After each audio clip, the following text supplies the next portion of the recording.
What up, what up, what up? It's K.Honesty, and I'm about to review Power Book 3, Raising Kanan, Season 3, Episode 3. We got a lot of threes. So if you haven't seen that episode, go watch the episode, come back and watch this video, and like this video, and subscribe to my channel. It's a simple and free way to support my channel. It literally takes less than 4 seconds to do. And hit the notification bell so you won't miss out when I post stuff. And I'm also not a public speaker, so I will tend to fumble my words. You're going to hear me say, so, like, 1,000 times. I'm going to stop to regain my thoughts. I might.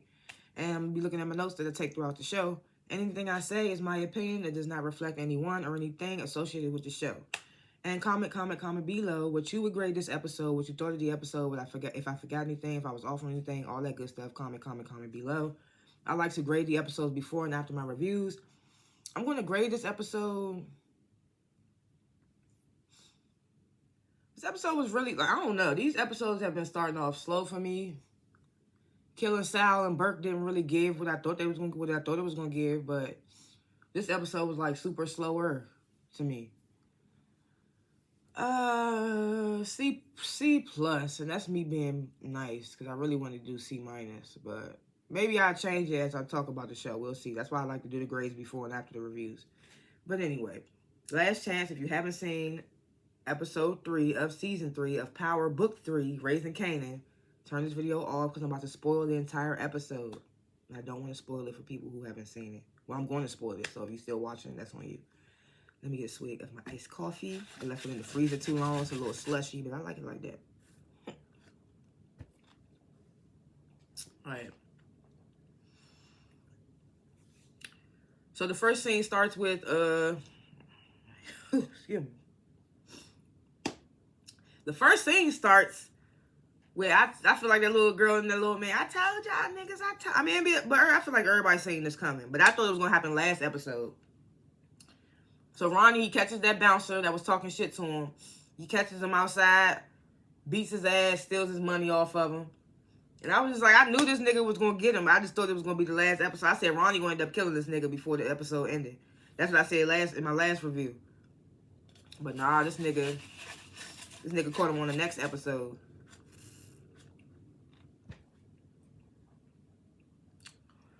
Then we get to see the feds, they storm in Stefano's shop. And first they ask about Sal, and I don't even remember what Stefan tells them. Then they tell him they got a tip that he been out here selling illegal exotic fish or whatever. And it's like it's a violation. They gonna bring him in. They do the whole perp walk, so walking him to the car. I feel like they just wanted to let motherfuckers know that Stefano got locked up. Then we get to seeing Kanan. He wakes Famous up saying that Simrad wants to talk to them. Because remember the first time they went to Simrad, he was like, nah, I ain't fucking with y'all little kids or whatever. But now all of a sudden he wants to talk. I knew that nigga, I don't know why, but I had a feeling that nigga was going to change his mind or something. And end up fucking with them. I don't know what it was, but I had a feeling that was going to happen. Then we get to seeing Lou and Juke. They practicing for her audition. You know, Marvin's there. He giving compliments like, that's my daughter. You gonna win. Da da da. Oh, then let me spark. Then we get this scene with Kanan and Simrad. They sit down and have a talk, and Kanan tells him about his proposition, like basically working with the neighbor Paul dude with his courier service or whatever. So then Simrad asks Kanan like how much is Famous gonna be involved, because I don't really like that nigga. Kanan's like, well, you'll only be dealing with me. I'm like, I can't tell, because like Kanan ass trying to make Famous be involved, and Famous don't even want to be involved. He just want to sit back, relax, and just collect the money that Rock be bringing. So then we get this scene, Stefano, he's sitting with the feds and his lawyer. And they basically tell him, like, we know everything in the streets. Everything that happens in the streets gets back to you. Not too much happened in that scene. Then we get Howard and Rock meeting up, and Howard basically like telling her about the new organized crime task force that's in his precinct. And I'm just like, damn, who the CI now? Because you know how they say that Rock started off as Howard's CI, and then they started sleeping together, and she got pregnant, had Kanan, or whatever. But now it's looking like he her CI, because this ain't the first time he came to her and gave her information or whatever. So he tells her about the task force. He says, you know, that they're going to hit Jamaica Queens the hardest. Rock's like, oh, it don't make no never mind to me. Like, she's still insisting that she out the game. Howard's like, you ain't out till the feds say you out. They probably watching you as we speak. So I'm like, then why did y'all meet up then? Like, what are you talking about? They probably watching you as we speak. Like, why did y'all meet up then? If you know she being watched. So then he tells Rock, like, if you got any loose ends, you need to cut them now. And Rock brings up, like, speaking of loose ends, like, what's up with Burke or whatever. Like, basically trying to see if Howard was going to give her any info. But Howard, he's like, she killed herself, and the whole department is grieving, including myself. And I'm like, I'm like, even though Rock, I'm pretty sure Rock knows that Howard had something to do with Burke's death, I'm glad that Howard didn't tell her. Because it's just like, that would have been something else that she'd had holding over his head. So I was glad he didn't tell her that he killed Burke. I mean, why would he? I mean, you're supposed to keep that to yourself, regardless if she on your team or not, if she on your squad, if she on your side or not. So then Howard tells Rock, like, I saw Kanan hanging out with some dudes I never seen before. Remember last episode, Howard rode past and Kanan was on the porch chilling or whatever. Tells Rock, like, Kanan can't get caught up right now. The feds watching all of us. Rock's like, Kanan ain't stupid, you know. Tells Howard sorry for his loss about Burke.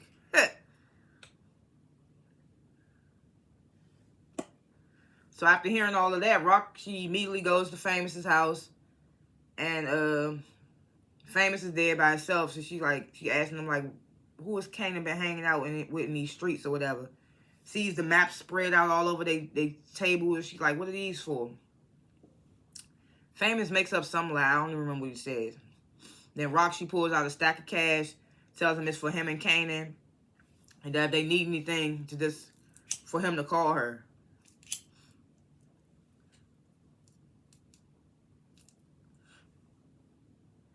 And then as Rock leaves the building, she notices there's a gray van watching her. And that could be two different people. That could even be them feds that was watching her later in this episode, or it could be Ronnie ass watching her like he was watching Neek. So Neek and Ronnie, they at the gym, and Ronnie, you know, he doing the weights or whatever, and Neek back there spatting them or whatever.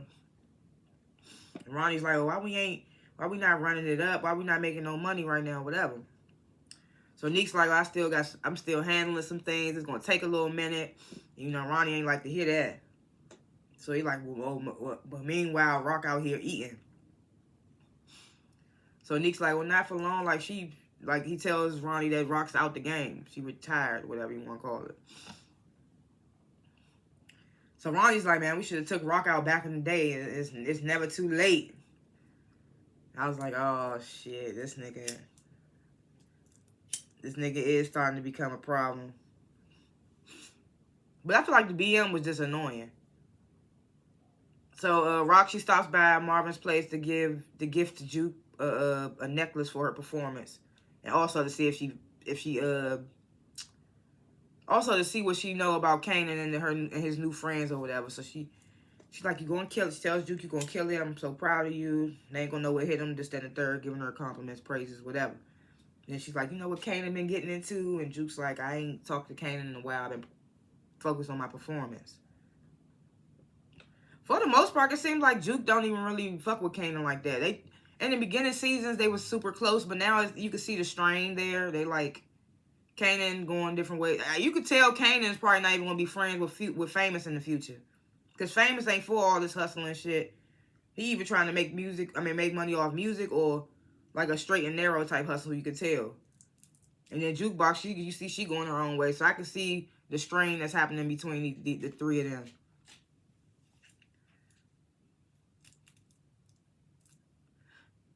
So Kanan, he comes back in the house. He excited about making the deal with Simrad. But then Famous pulls out the money that Rock gave him and was like, your mother came by. She said she'd give us this whenever we need it. Like, we don't got to hustle no more. This nigga Kanan smacks the money out of Famous's hand. Like, we ain't taking shit from Rock. Talking about some, and if you let her in again, I'm fucking you up. And then smacks his ass. Then smacks Famous's ass. I'm like, oh, nah, Famous, you can't be going out like that. He's talking, we fucking with Simrad, and that's final. I'm just like, damn, Famous, you want to let him talk to you like that? You want him to talk to you like that?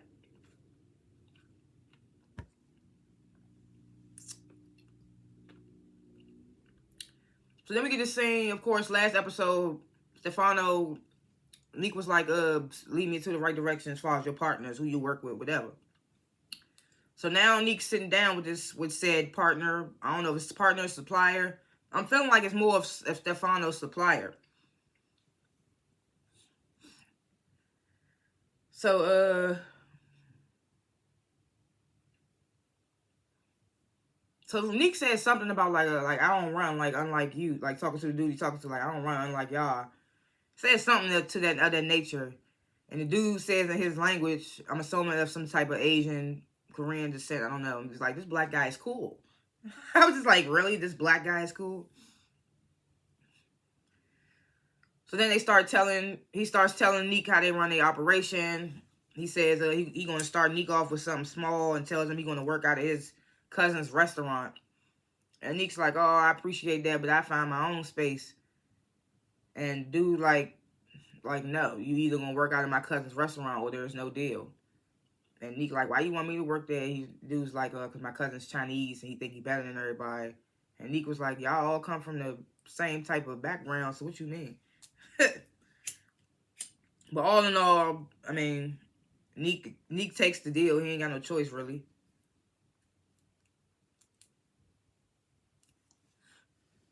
So then we get this saying, Howard, he goes to talk to the captain. Captain basically going off about the task force, like basically saying they treating him like he ain't even the captain of his own precinct, basically. Tells Howard that IAD is still investigating Burke's death because Detective Foyle, that's who Burke's ex is. I didn't know her name the last couple of episodes, so I just kept saying Burke's ex. Because remember, she broke up with Burke before Burke died. So yeah, the captain tells Howard like IAD still investigating Burke's death because Foyle is still like out here asking questions. She won't let it go in a sense. Then we get to saying Juke singing in the mirror. That girl can sing though. She can super sing. She should do like Coco Jones did and like pursues the singing now that she on a show with a big platform. But some people didn't even know that Hillary was on Bel Air. Some people just know her as Coco Jones, like as a singer. But I was first introduced to her on Bel Air as Hillary, and then she started doing music, and then I See You song went viral, and that's when I started fucking with her music. But anyway, back to the show. So then we get to see Marvin and Lou. They in the club. You know, Lou throwing them back, turning up. You know, he don't give a fuck about life no more. Marvin in there serving. You know, he didn't ask Rock, can I do my own thing? So he in there serving people and shit. Then he gets a 911 page from an unknown number. He goes outside to take the call. He comes back in the club, tells Lou he's leaving. Then we get the same Neek. He shows up at Rock's place.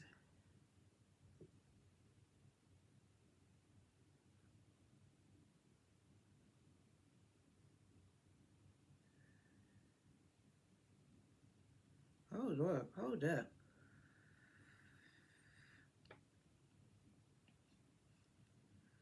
I think I skipped something.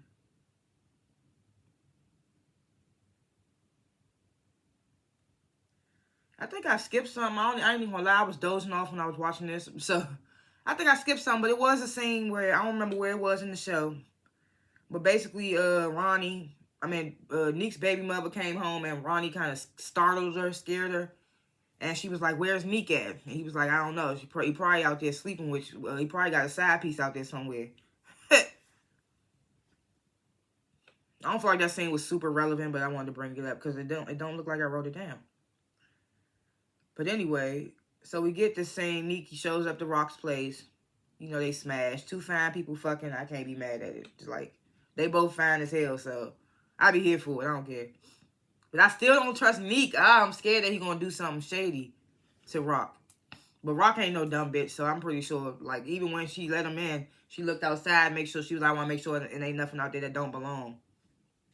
So she not stupid either. But you know, sometimes you let that fucking that dick cloud your judgment. So I just hope she don't do that. So Lou's stumbling out the bar. Stumbling out the club or whatever, drunk. He stumbles across this bar / cafe, whatever you want to call it.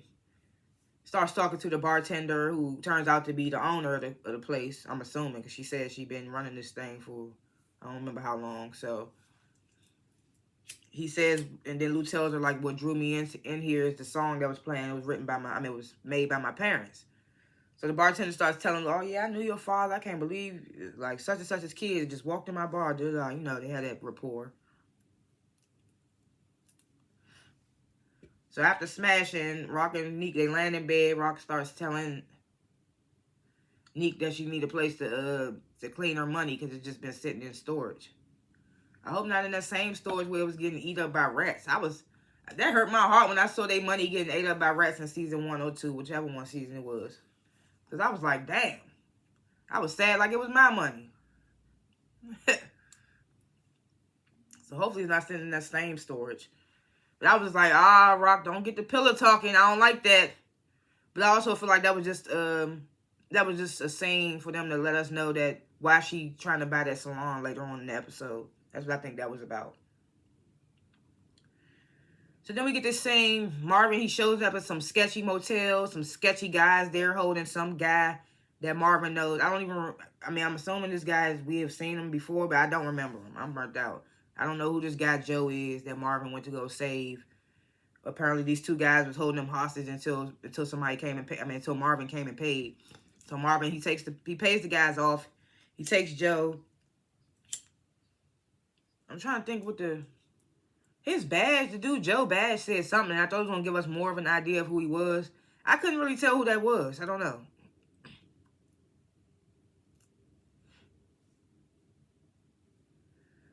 So as Neek gets dressed to leave, he's telling Rock about his deal with Stefano's plug or whatever. So Rock basically warned him, like, you better be careful with them Italians. And Neek like, oh, Rock worried about me. So as Neek's leaving Rock's place, Ronnie is watching from the car. I'm just like, damn, this nigga caught him. You coming out fixing your clothes. Ronnie know what's up now. He like, you sleeping with the enemy. We can't have that.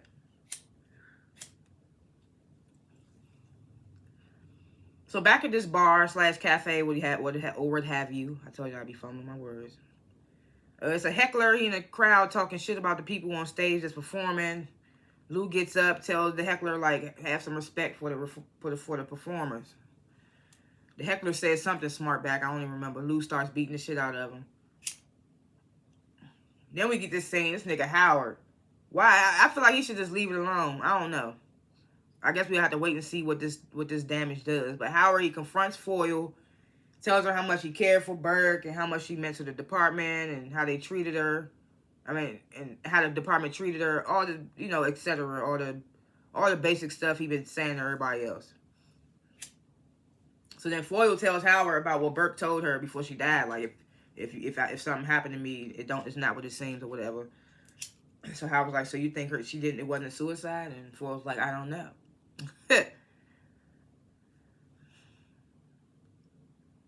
So Howard, he going on trying to make the suicide story stick, saying, Burke let the job get to her.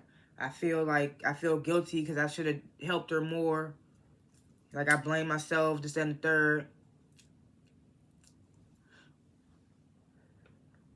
He's like, the best way to help her now is, like, to shut down that IAD investigation before it ruined her name, and, like, does a little shoulder tap, like the little, I'm here if you want to talk. Because he's about, I'm here if you want to talk.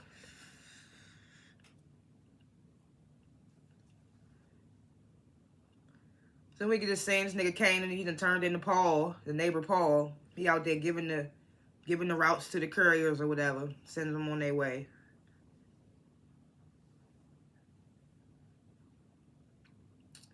So as Rock's getting her hair done in the salon or whatever, the stylists, they complain about their landlord. Like, they say he's increasing the rent because he can't find a buyer for the building.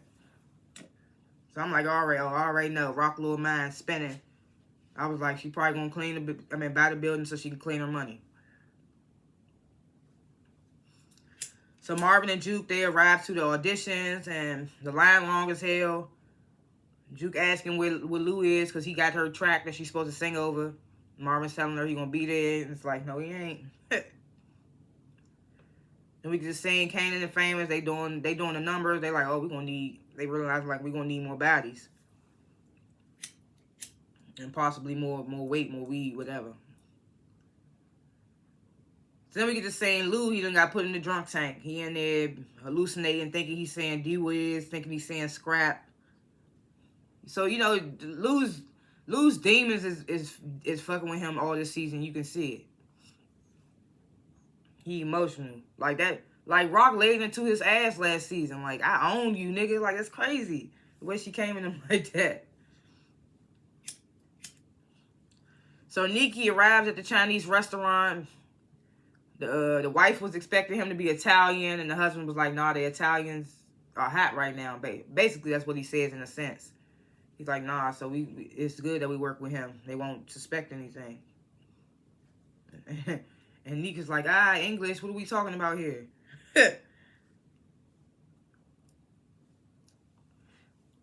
So while waiting in this audition line, she gets nervous. She runs to the bathroom, she's puking. You know, that nervous puke. Comes out of the stall, sees a girl taking, I'm assuming it's either Adderall or Valium, depending on how they want to feel. And the girl was like, you want one? Offers one to Juke. Juke accepts. And now we see probably how Jukebox became, because you know she was an addict. She was like a junkie cop on Original Power. So now we probably seeing how her drug addiction started. I don't know. That's probably that's probably a leap, but... So Jukebox comes out the bathroom. She's stressing about Lou not being there with her tracking, but she's next in line. The lady tried to throw some shade at her name. I was like, I think Jukebox is unique. Like, I think that's a unique name, but it sounds more like a rapper name. But hey, anything could come out of Jukebox. So then we get this saying Louis, he's released from the drunk tank. He sees that he's missing Juke's audition. And as Juke's going up on stage, he calls Marvin. I'm like, too late, nigga. Like, make better choices if you really care about your niece. So Jukebox starts singing a cappella, and they cut her off before she could finish. I don't know if that was a good thing or a bad thing. Marvin assumed it's a good thing. He backstage giving her praises like, they ain't even had to hear you all the way. They knew you was good from them first little notes. That's my baby. Like, I was like, that's what's up. Hey. Juke was like, I don't know, man. But she seemed happy too, so hopefully it works out. But then again, it might not, because we see she turns out to be a cop, so.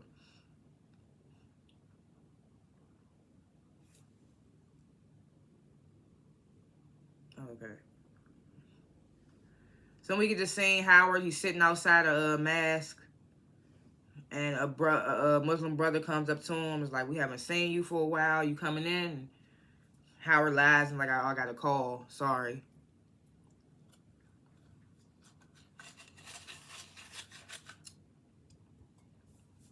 So Lou, he goes back to the bar after he gets out released from the drunk tank. Apologizes to the bartender.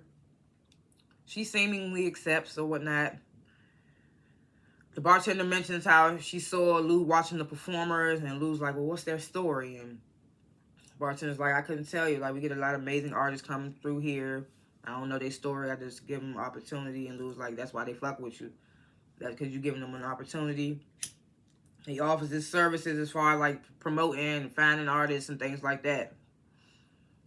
And she's like, hey, whatever you can do to get this old bar back and popping. Like, I'm open to the new ideas. I'm open to it. Lou starts talking ideas already. Says some stuff like, we can do this with the stage, this, that, and the third.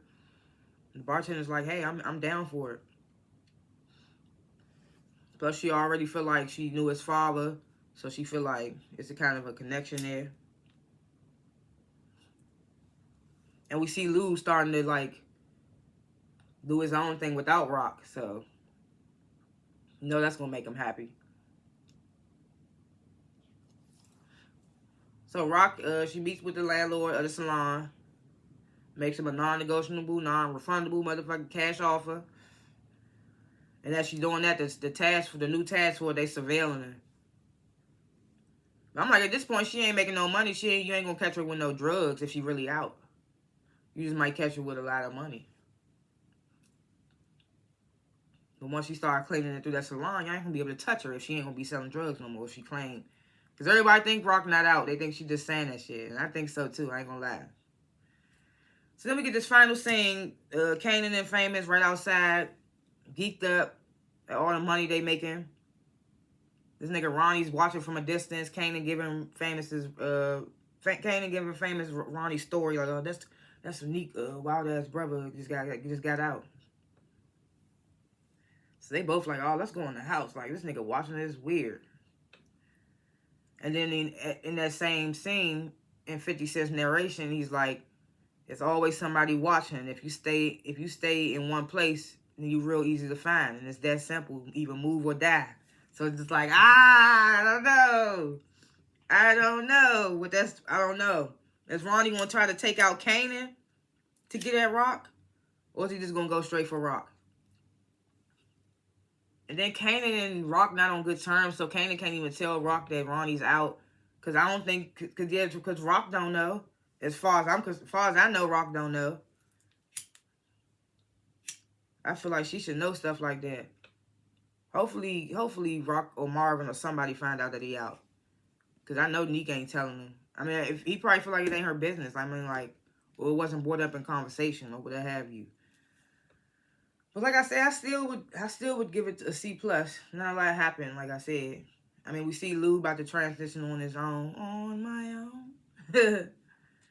But like predictions, thoughts about episodes to come, like I just said, I feel like Lou, he's stepping away from Rock now, about to do his own thing with this bar, with this bar owner or whatever. And I'm like, who knows? I mean, they might call Juke back, they might not, but we know that things ain't gonna work out as far as her singing career because she becomes a cop. So I'm thinking it's not gonna work out, the audition, and that's when she's gonna end up going to the Army. They're gonna get back to her and be like, okay, you passed your test, whatever, your strengths test, whatever you took. And I wonder how Marvin will feel about that, because she didn't even tell Marvin about that Army stuff.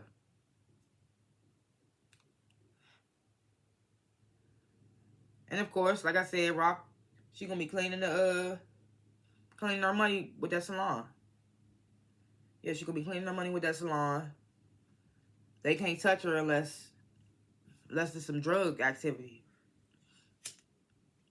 Because now she a legit business owner. Which would explain why she would have money, a cash flow. So they can't touch her as long as she ain't touching no drugs. But like I said, who really believe Rock is out the game? Because I don't. And like I said, the whole Camus, but